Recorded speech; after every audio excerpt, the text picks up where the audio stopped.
Potato twister చూడండి ఎట్లా చేస్తున్నారో. ఒక ఉల్లగడ్డను సింపుల్గా ఒక చిన్న మిషన్తో ఎట్లా రొటేట్ చేసి కట్ చేస్తున్నారు. కట్ చేసిన పీసెస్ ఇట్లా డిజైన్గా వస్తాయి రౌండ్గా. ఇంకోసారి చూడండి ఎంత నీట్గా సింపుల్గా చేస్తున్నారో.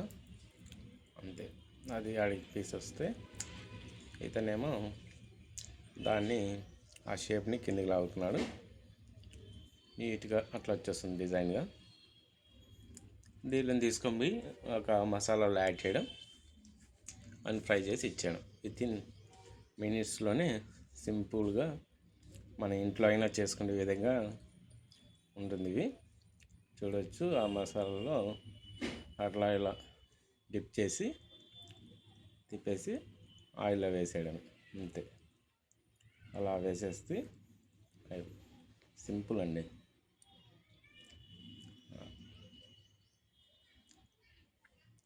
ఆయిల్లో జస్ట్ ఊరికే ఆ మసాలా అలా అనేసి ఆయిల్లో వేసేయడం.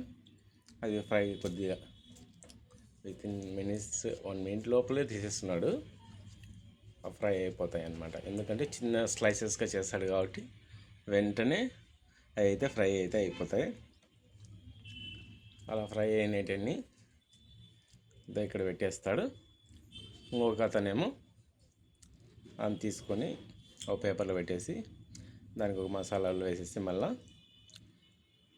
అలాగే మైనీస్ వేసేసి మళ్ళీ అలాగే సాస్ ఒకటి చేసేసి మనకైతే ఇచ్చేస్తాడు. సింపుల్గా రెడీ అయిపోయింది కదా పొటాటో ట్విస్టర్. దీని టేస్ట్ అయితే చాలా బాగుందండి.